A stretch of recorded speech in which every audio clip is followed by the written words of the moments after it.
Good morning, good afternoon, good evening, folks. Michael Zuber, one rental at a time, and we got the one and only Mr. Greg Dickerson with us today. How you doing, sir? Doing great, Michael. How are you today? I'm doing very, very well. This is a topic that I have been playing with for a while.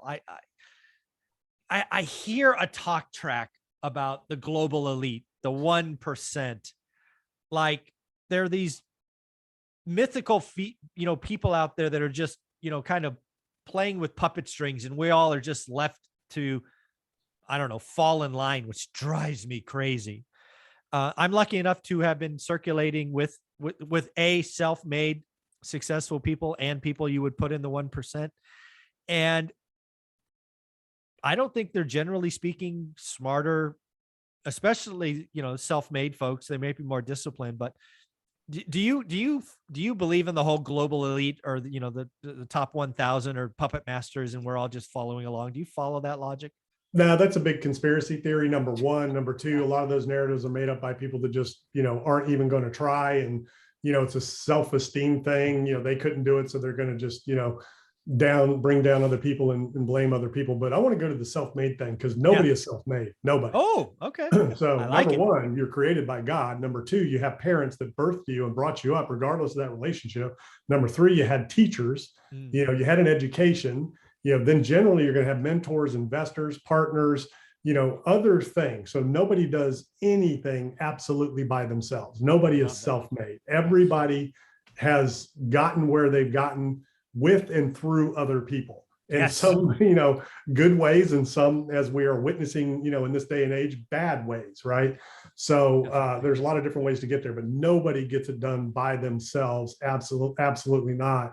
And, that's the first thing you got to reflect on. And then, the other thing is that, the narrative in this country, because this is a country of opportunity. Anybody can come here and make something of themselves. And often it's the people that come here from other countries with nothing that become some of the most successful people, because they don't take the opportunity for granted. And, there's an entitlement mentality a lot of times of people that are born in country with means like this.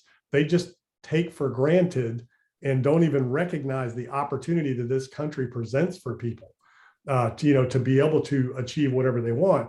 Now, we all have our talents, right, and our limits. And, there are geniuses that, when you say, some of them aren't smarter than others. I mean, there are people that are genius, and we're just not going to be that. I'm not.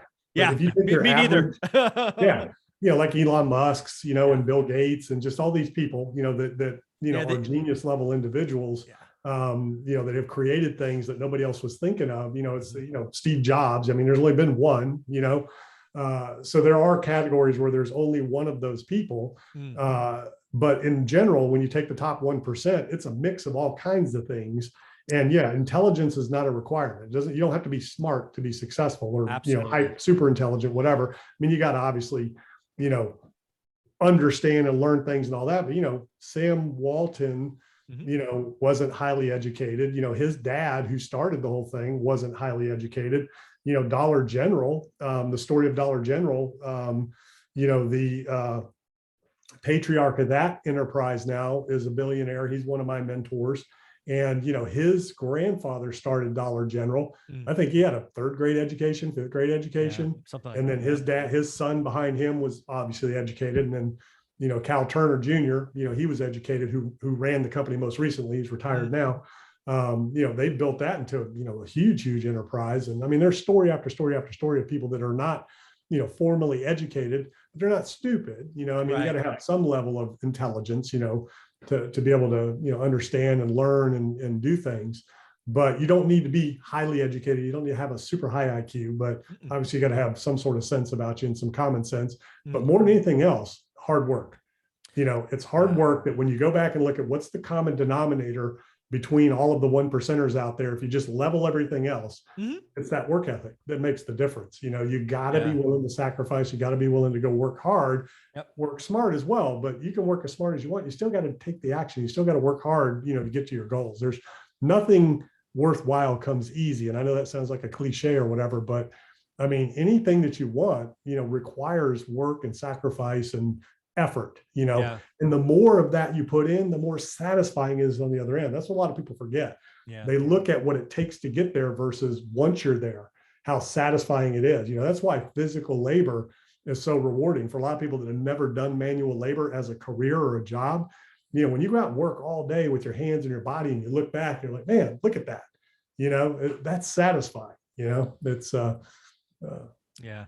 I love the clarification on self-made, because you're so right. All of us have that, whether it's good or bad. A lot of stuff coming up for me is fuel that I can still call on for the difficult days, right? It just keeps me going. I like having that reserve. I don't need it as much as I used to, but I promise you, in my 30s and 40s, when I was kind of still trudging up the mountain, I had fuel for days because I held on to that. And yeah, nobody's self-made. And then the last thing about, I just love the fact that we do have a lot of opportunity here, whether you recognize it or not.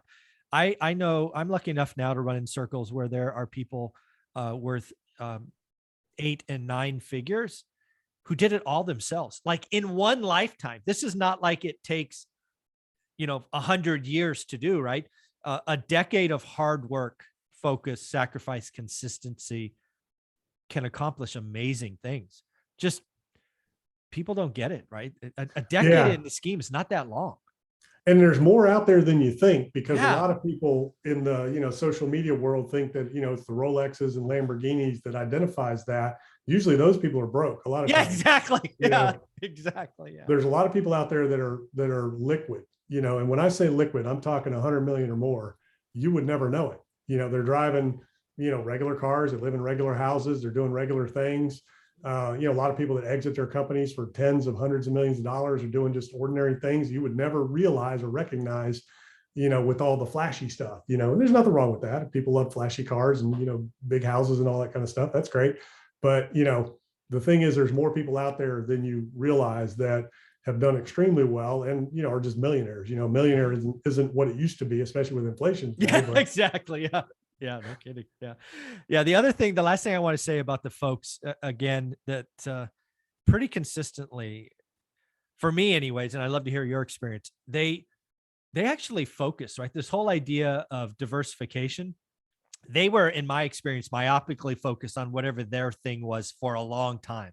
They've certainly diversified since, but the number of people that I know that got wildly successful, usually it's on one thing, right? A business, a thing, a widget, whatever.